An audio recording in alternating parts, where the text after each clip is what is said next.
You are listening to the Foreign Policy Focus podcast. We cannot wait for the final proof. The smoking gun could come in the form of a mushroom cloud. Haven't you driven enough people from their homes already? Bulldoze their villages, seize their property and their laws. They had no part in making it. Now working in Libya with friends and allies, we've demonstrated what collective action can achieve in the 21st century.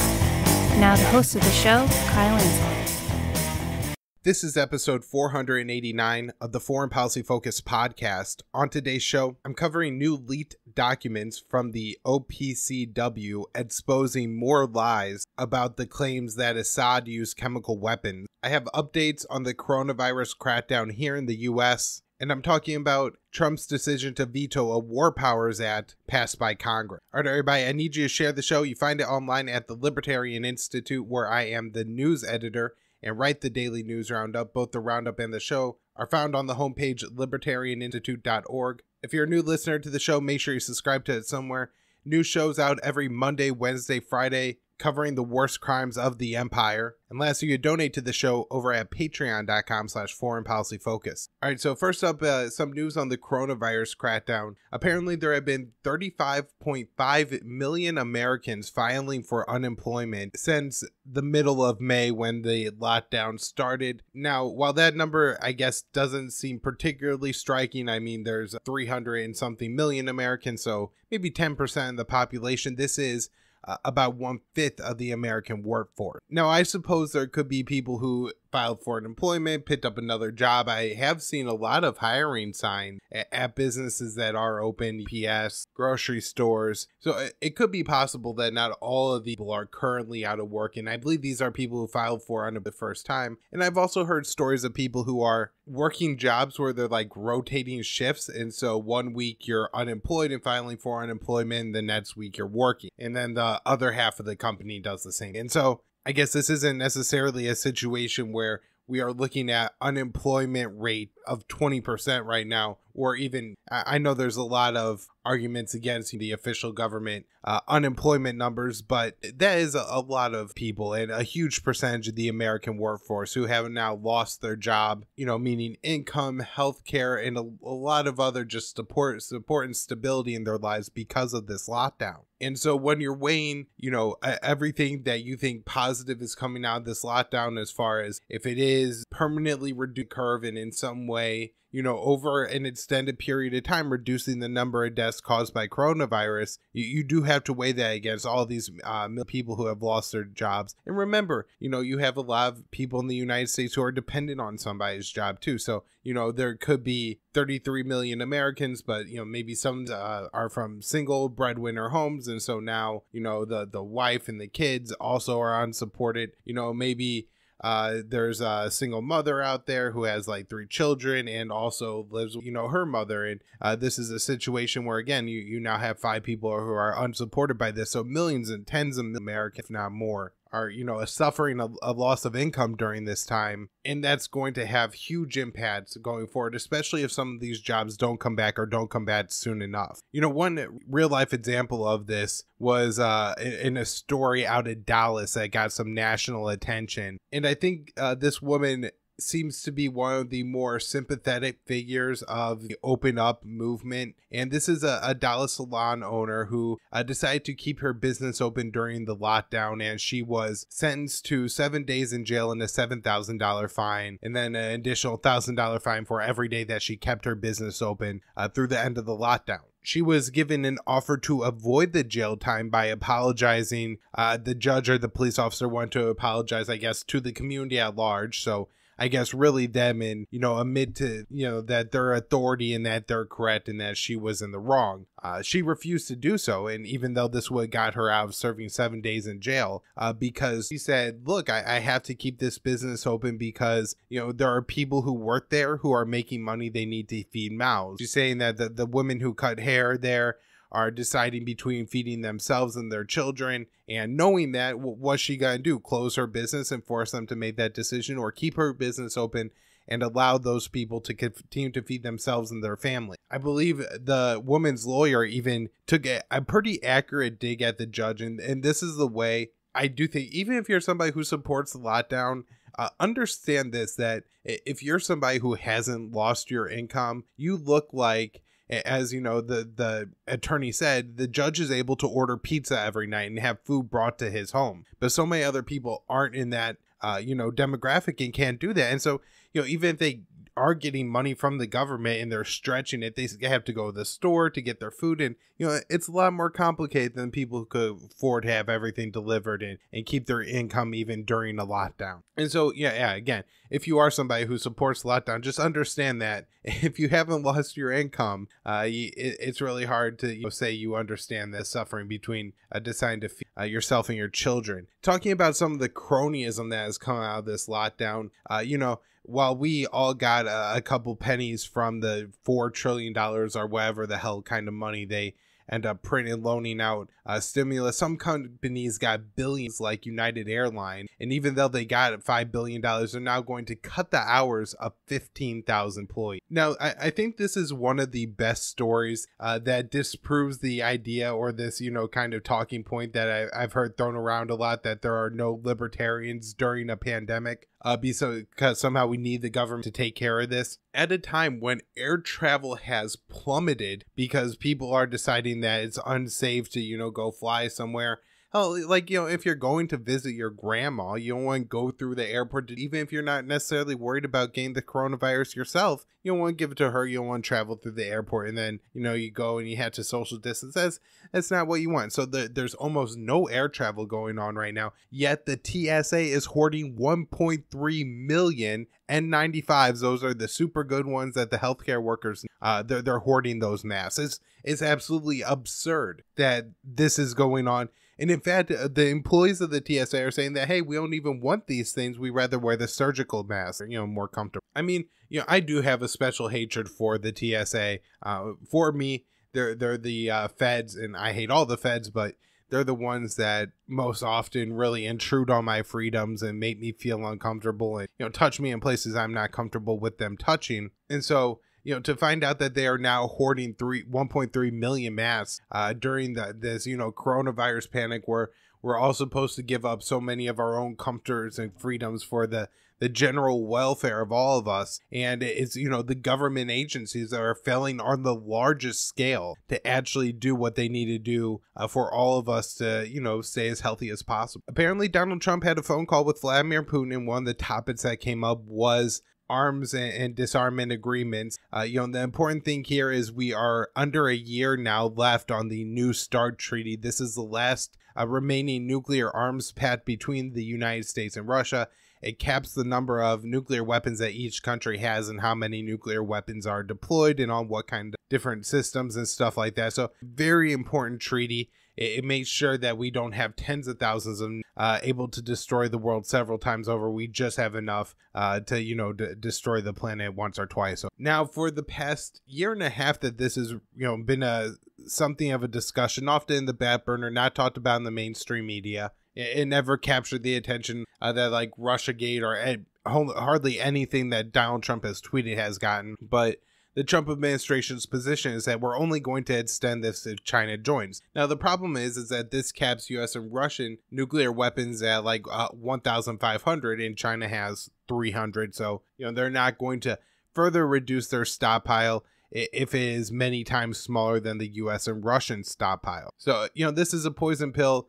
And I don't see a sign that the Trump administration is reversing course on this. Unfortunately, I also haven't seen Joe Biden come out and say that he will do the opposite, that, hey, look, Putin, no problem. If I'm the one that gets reelected, I'm going to make sure that we extend this thing and, tell the American people how great it is that we're not going to be wasting additional money making nuclear weapons that could kill the planet. But so far, quiet on the Biden campaign from this. And in fact, as far as he has talked about great power competition, he's saying that Trump isn't being hawkish enough against China. And that's kind of where I want to go next, which is the U.S. relationship with China is continuing to struggle. You've had Mike Pompeo in the past week, 2 weeks, say that he thinks the virus came from the Wuhan lab and the U.S. has proof of this. Now, I don't want to discount that entirely, but if Pompeo wants to come out and say that, come with some proof. That way, you could lay your case out on the table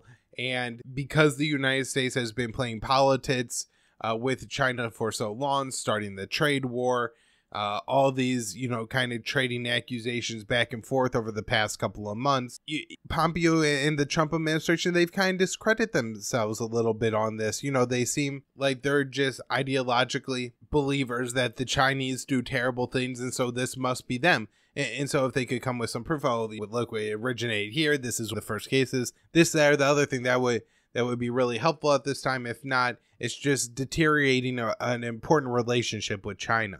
Another sign that the U.S. government is completely incompetent to respond to the coronavirus, the Trump administration has maintained its 25% tariffs on disinfectant throughout this coronavirus crisis. So absolutely absurd there. Turkey says it's continuing to produce parts of the F-35 plane. This is significant as almost a year ago now, the U.S. announced that it was removing Turkey from the F-35 program.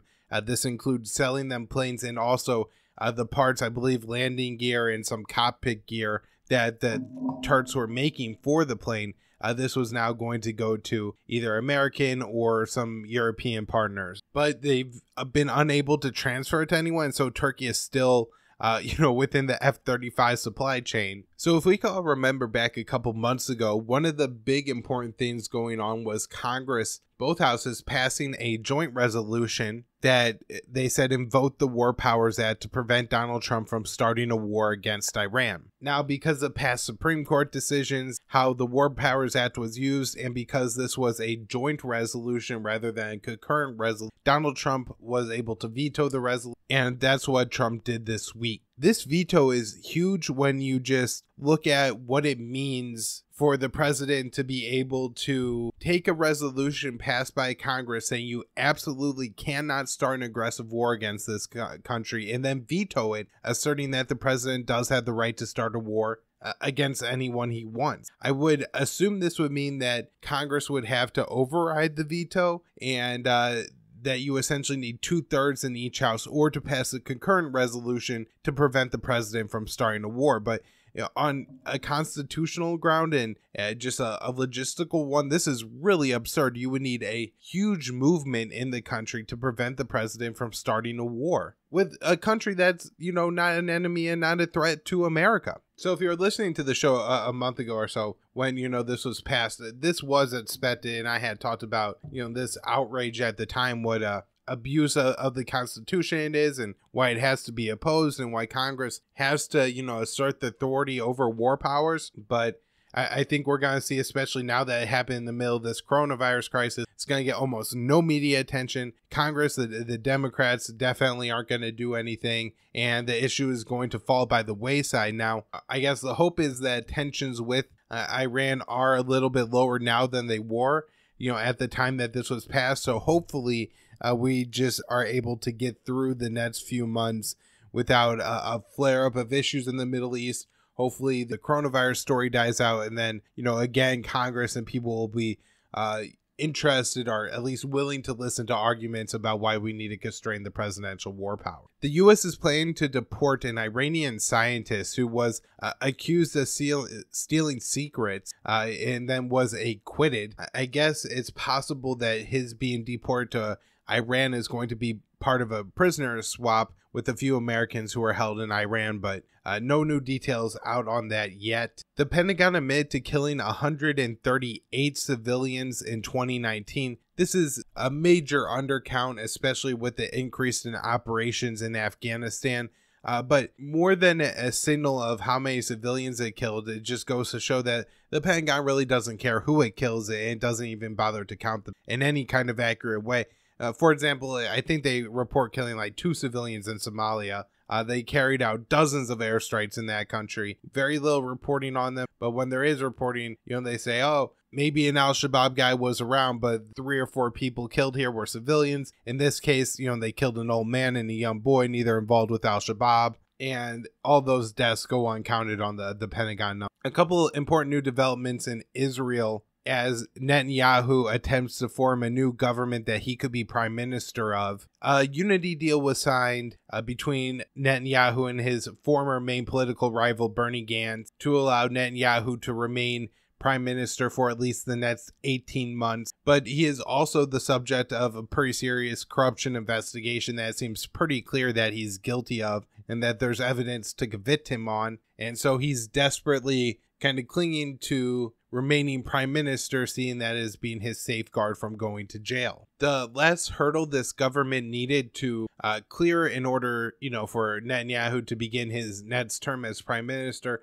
was to get approval on the deal from the Supreme Court. That has happened, and so there may be a few more rubber stamp processes, but it looks like Netanyahu is set to begin his next term, where I think one of his main goals, along with annexing at least a big chunk of the West Bank, will be keeping himself as prime minister and out of jail. Israel also announced a plan to build 1,000 new settlement homes in the West Bank. This is just furthering the territorial expansion of Israel and making a Palestinian state impossible. So the most important thing I have on today's show is a new article out by Aaron Mate over at the Grayzone, and he got his hands on some more leaked documents from the OPCW, and these documents confirm the role of Ian Henderson, an OPCW chief engineer, in the investigation of the alleged chemical weapons attack at Douma. Now, I've talked about the details of the chemical weapons attack a lot on the show, so just to specifically review Ian Henderson's role, he is an engineer who examined the scene of where the alleged canisters that they claim were jumped out of helicopters had landed and caused to die. He goes in, he looks at the canisters, he takes,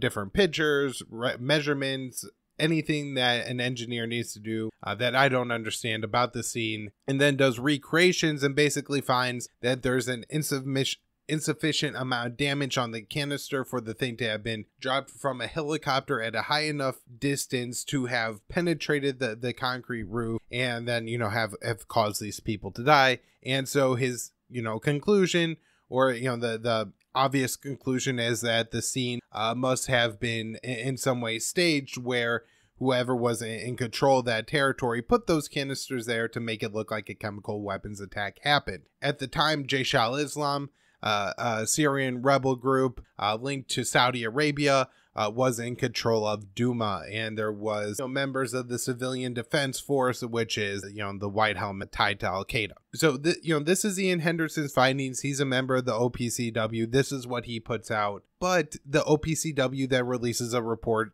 basically concluding that Assad carried out the chemical weapons attack because only a helicopter could have dropped the canisters filled with chlorine that killed everyone. So Ian Henderson's report is then leaked as proof that, the report put out by the OPCW was political and looking for a certain conclusion. So now Ian Henderson has become a problem for the OPCW. I believe he is fired. Basically, they believe he is behind the leak. I don't know if that's ever been confirmed, but if he did it, it's absolutely heroic. If not, it's just, a job well done. You went out there as a scientist, you took the information in front of you, you weren't biased by politics, and you put out a report showing, what the science concluded. So back to the OPCW, who is now basically trying to diminish the role that Ian Henderson played in order to diminish the results and the findings of his science, to say that, oh, he was a minor player, he wasn't invited there, he wasn't part of the fact-finding team, he had previously been let go and then rehired at a lower position. Well, all the documents that Aaron Mate has pretty much prove this is untrue, and it seems that actually the opposite is true, that the former head of the OPCW had requested that Ian Henderson join and then lead the fact-finding mission heading to Douma. And the only reason that he wasn't on the initial documents, a part of filing the request and everything, was because he was in Nepal at the time. But he comes back after his work in Nepal, and the OPCW had immediately sent him to Douma and list him as the guy to be in charge because he's just really good at his job and there's a important scene to investigate. So this puts, I think, one of the final nails in the coffin of the idea that Assad used chemical weapons at Douma. Essentially, the people who believe Assad used chemical weapons must cling to the narrative that Ian Henderson is wrong, because his findings show that it couldn't have been the Assad government. And if they're not able to discredit Ian Henderson, which again, the smears don't go through because of what the new documents show, then it's pretty much shown that this was a staged attack that the United States reacted to by carrying out airstrikes against targets in and around Damascus, Syria. The other note is Mate said that there will be a part 2 here, and I think that will discuss more the career of another OPCW whistleblower who goes by the name Alit. All right, got a few more stories here about Iraq before I wrap up the show. The Iraqi parliament has finally approved a new prime minister. For the past 6 months, there's been a couple different men who have tried to put a government together to get approval of the parliament unsuccessfully. The new prime minister will be Mustafa al-Kadhimi, and apparently he put this coalition together with some controversy, but nonetheless was able to get it together. And so we will see what the new Iraqi leadership brings. I believe one of the things the Iraqi parliament was looking for was somebody who would agree to hold elections within the next. A U.S. soldier died in Iraq on Monday. The only thing that we know about this death so far is that the military is saying it was not of combat or coronavirus. However, you still have to wonder if this man would have died had he been in the United States rather than Iraq. The U.S. has given Iraq another 120-day waiver to continue to import Iranian energy. Iraq is heavily dependent on Iran for energy, even though Iraq is a major energy state. But the U.S. sanctions on Iran should keep Iraq from importing that energy, but we allow it because Iraq is so dependent, and to not have this energy come in would possibly lead to massive protests and people trying to force the U.S. soldiers that remain in Iraq out. And so we continue to give these waivers. The last waiver was for 30 days, making, I think, some people pretty nervous that the Trump administration was trying to wrap up the waivers to Iraq. However, this new waiver is for 120. All right, that's the show for today. Hope everybody's enjoying it. Share the show online over at Libertarian Institute, and then check out my Twitter at KYAAALE, private Facebook group, Foreign Policy Focus. Donate to the show, patreon.com/foreignpolicyfocus.